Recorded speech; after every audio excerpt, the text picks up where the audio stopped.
अस्सलाम वालेकुम नाज़रीन, ज़ुबैर एजुकेटर चैनल में आपका इस्तक़बाल है। मैं ज़ुबैर अहमद फ़ाज़। नाज़रीन, हमने इससे पहले उर्दू का मुताला किया। जिन लोगों ने अभी तक वो वीडियोस नहीं देखे हैं वो प्लेलिस्ट में जाकर ज़रूर देखिएगा। मैंने आप लोगों को मेरे ख़ुद के बनाए हुए नोट्स भी दिया हूँ और कुछ किताबें भी रिकमेंड किया हूँ। नाज़रीन, अगर आप अभी तक वो हासिल नहीं कर पाए हो तो मेरे व्हाट्सएप ग्रुप में आप ज्वाइन हो जाइए, लिंक डिस्क्रिप्शन में मौजूद है। आइए, आज मैं आप लोगों के लिए ईवीएस का प्रीवियस पेपर लेकर आया हूँ। आज से इंशाल्लाह ईवीएस की प्रीवियस पेपर हल करने की कोशिश करेंगे अगले कुछ दिनों तक। तो आप हमारे चैनल पर बने रहिए। चैनल को सब्सक्राइब नहीं किया है तो चैनल को सब्सक्राइब ज़रूर कीजिए। आइए नाज़रीन, मैं आपको बता दूं कि पर्चे अव्वल में आखिरी हिस्सा यानी पाँचवा हिस्सा सवाल नंबर 121 से लेकर 150 तक ईवीएस के बारे में पूछा जाता है। कुल 30 सवाल होते हैं 30 नंबर के लिए। आइए, आज हम 2013 का पेपर हल करेंगे। देखिए, सवाल पहला इस तरह है। ज़बान का सुर्ख होना, जिल्द खुरदरी होना जैसे अमराज के इलाज में डॉक्टर मरीज़ की ग़िज़ा में कौन सी चीज़ें शामिल करने की सलाह देते हैं? ऑप्शन इस तरह है। आंवला, नींबू, संतरे, अखवा वाले अनाज। नंबर 2 दूध, shark liver oil, cod liver oil. Number 3 दालें, पत्तेदार सब्ज़ियाँ, दूध।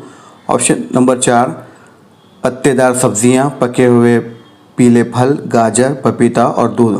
तो नाज़रीन, इसका सही जवाब है ऑप्शन नंबर 3। ऑप्शन नंबर 3 दालें, पत्तेदार सब्ज़ियाँ और दूध। ज़बान का सुर्ख होना, जिल्द खुरदरी होना, असल में ये विटामिन बी की कमी से होता है। जी हाँ, विटामिन बी की कमी की वजह से डॉक्टर मशवरा देते हैं दालें, पत्तेदार सब्ज़ियाँ और दूध इस्तेमाल करने का। आइए, अब मैं आपको मुख्तसरन बताते चलूँ इन तीनों ऑप्शंस के बारे में। देखिए, पहला है आंवला, नींबू, संतरे, अखवा वाले अनाज। तो इसके लिए असल में ये डॉक्टर इसलिए मशवरा देते हैं क्योंकि मसूड़ों में खून आना, जोड़ों में, हड्डियों में, दांतों में तकलीफ़ होना, ये असल में विटामिन सी की कमी से होता है। जी, विटामिन सी की कमी से। नंबर 2 दूध, shark liver oil, cod liver oil. जी, ये डॉक्टर तब मशवरा देते हैं जब पीठ का झुक जाना, पैरों की हड्डियों में खम आ जाना। असल में ये विटामिन डी की कमी से होता है। याद रखिएगा, विटामिन डी की कमी से होता है। ये विटामिन डी की कमी से होता है, ऑप्शन नंबर 2। और option number A vitamin C की कमी से होता है। जी, उसके बाद है ऑप्शन नंबर 4 पत्तेदार सब्ज़ियाँ, पके हुए पीले फल, गाजर, पपीता और दूध।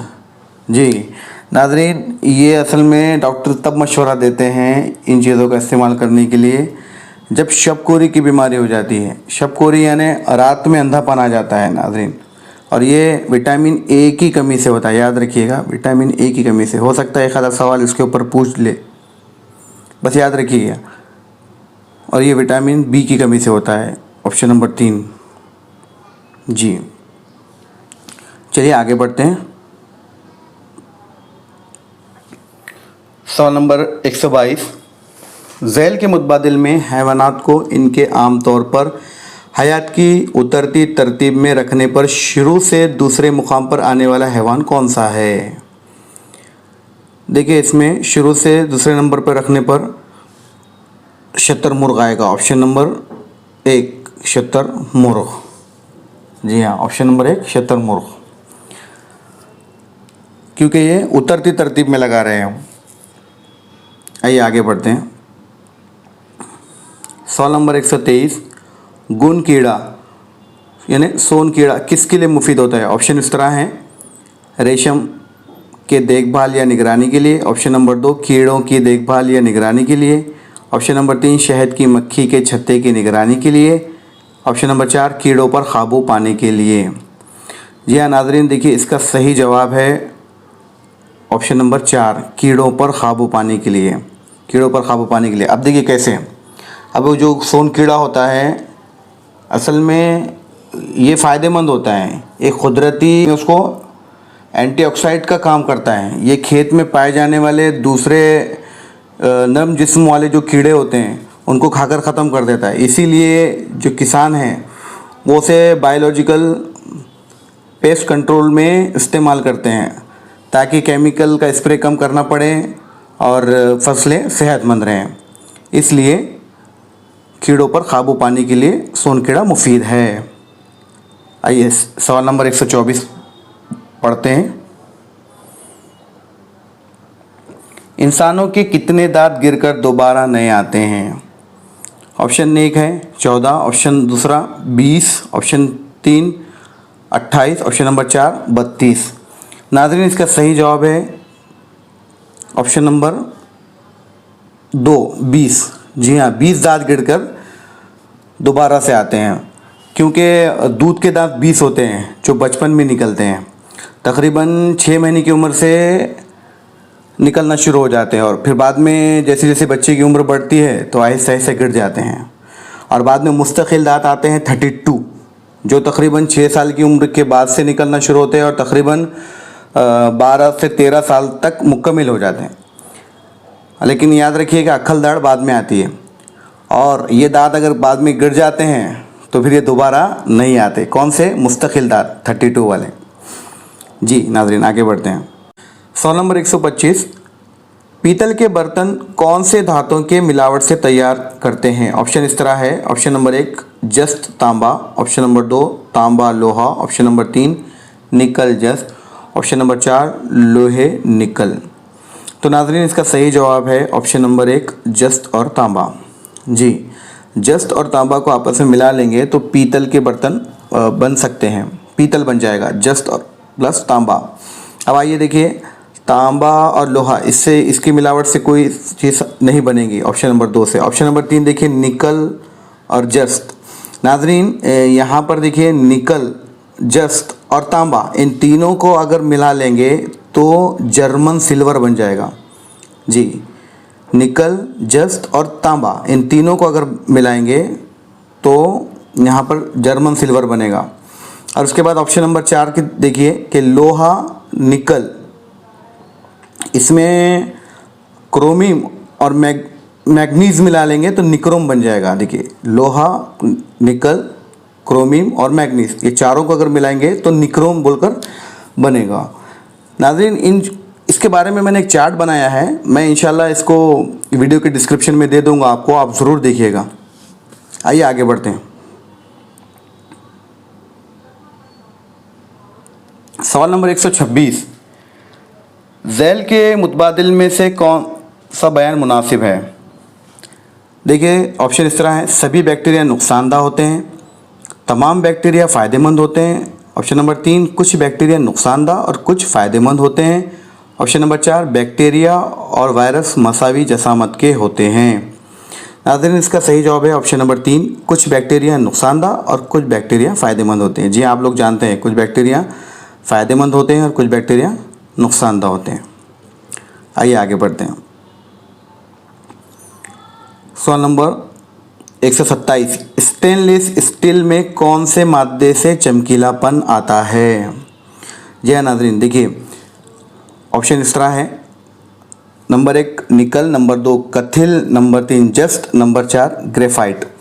तो इसका सही जवाब है ऑप्शन नंबर 1 निकल। जी हाँ, स्टेनलेस स्टील में चमकीलापन लाने के लिए निकल, मजबूती लाने के लिए और चमकीलापन लाने के लिए निकल का इस्तेमाल होता है। जी हाँ, अब ये इसकी बनावट कैसी होती है? देखिए, स्टेनलेस स्टील कैसा बनता है? देखिए, उसके अंदर क्रोमियम लोहा प्लस कार्बन प्लस निकल, ये बन गया स्टेनलेस स्टील। ये चार धातें होती है। देखिए, क्रोमियम, लोहा, कार्बन और निकल, ये चारों मिलेंगे तो स्टेनलेस स्टील बन जाएगा। जी, आइए आगे बढ़ते हैं। सवाल नंबर 128, जौहर में इलेक्ट्रॉन की कमियत प्रोटॉन और न्यूट्रॉन के मुकाबले में कितनी होती है? ऑप्शन इस तरह है। निस्फ गुना होती है, ऑप्शन नंबर 2 बहुत ही कम होती है, ऑप्शन नंबर 3 मसावी होती है, ऑप्शन नंबर 4 ज़्यादा होती है। जी हाँ, बहुत ही कम होती है नाज़रीन, बहुत ही कम होती है, क्योंकि इलेक्ट्रॉन की कमियत इतनी छोटी होती है कि हिसाब किताब में अक्सर उसे नज़रअंदाज किया जाता है। जी हाँ, इसका ऑप्शन होगा ऑप्शन नंबर 2। इसका सही जवाब होगा ऑप्शन नंबर 2, बहुत ही कम होती है। आइए आगे बढ़ते हैं। सवाल नंबर 129, झैल के मुतबादिल में खुदरत का सफाई कामगार कौन है? ऑप्शन इस तरह है। ऑप्शन नंबर 1 सांप, ऑप्शन नंबर 2 चिमगाडर, ऑप्शन नंबर 3 दीमक, ऑप्शन नंबर 4 चील। तो नाज़रीन इसका सही जवाब है ऑप्शन नंबर 3 दीमक। ऑप्शन नंबर 3 दीमक। आगे बढ़ते हैं। सवाल नंबर 130, एल्युमिनियम के जौहर में 13 प्रोटॉन, 14 न्यूट्रॉन और 13 इलेक्ट्रॉन होते हैं, तो एल्युमिनियम का जौहरी कमियती अदद कितना होगा? देखिए जौहरी कमियती अदद पूछ रहा है। यहाँ पर जौहरी अदद प्रोटॉन के बराबर होता है, यानी जौहरी अदद देखेंगे तो 14 हो जाएगा। लेकिन जौहरी कमियती अदद, तो ये अब यहाँ पर 14 और 13 को जमा कर लेंगे तो उसका जो मास है कमियती अदद होगा 27। जी ऑप्शन नंबर 3 सही होगा। आइए आगे बढ़ते हैं नाज़रीन।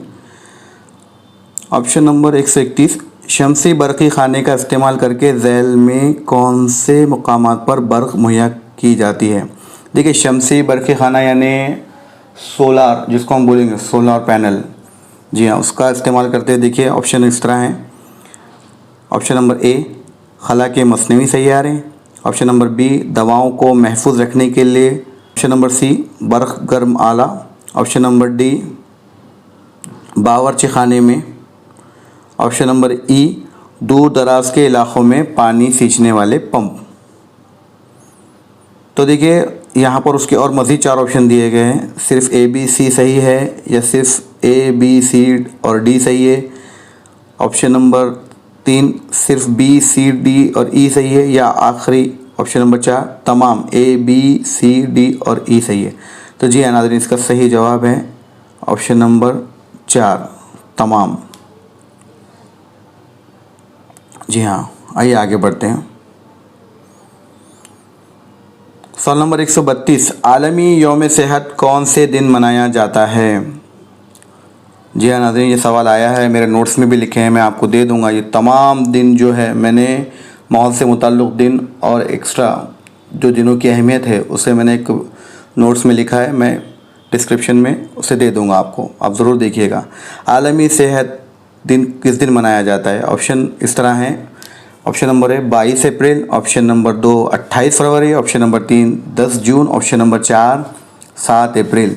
तो इसका सही जवाब है 7 अप्रैल, ऑप्शन नंबर 4 7 अप्रैल को आलमी यौम सेहत मनाया जाता है। देखिए दिगर का भी मैं बताता चलूँ, 22 अप्रैल को यौम अर्ज़ मनाया जाता है, 22 अप्रैल को यौम अर्ज़ मनाया जाता है।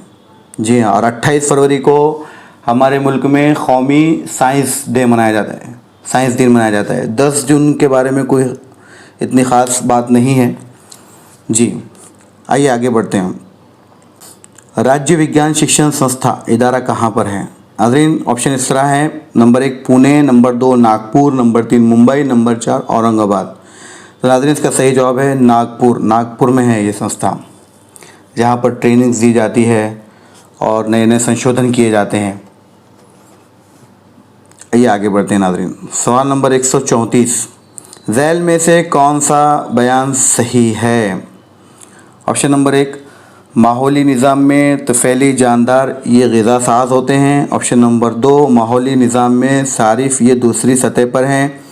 ऑप्शन नंबर 3 गोश्त खोर जानदार ये दूसरी सतह के सार्फिन होते हैं। ऑप्शन नंबर 4 सब्ज़ी खोर जानदार ये माहौली निज़ाम में सबसे ऊंची सतह पर होते हैं। नाज़रीन देखिए हमें सबसे पहले तो मालूम चाहिए ग़िज़ाई ज़ंजीर के बारे में पूछा गया है।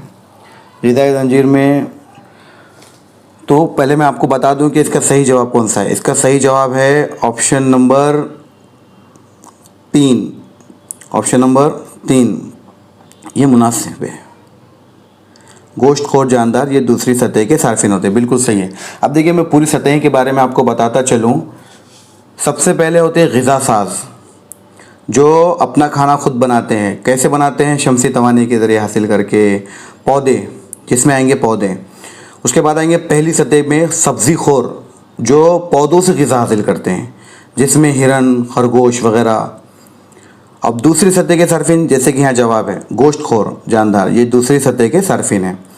मतलब गोश्त खोर ये सब्ज़ी खोर होते, यानी सब्ज़ी खोर को खाते हैं, और ये गोश्तखोर जो छोटे होते हैं, जिसमें मेंढक, सांप वगैरह होते हैं।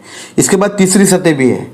ये वो जानवर हैं जो दूसरी सतह के जानवर को खाते हैं, गोश्तखोर बड़े जानवर हैं ये, जैसे चीता, शेर वगैरह।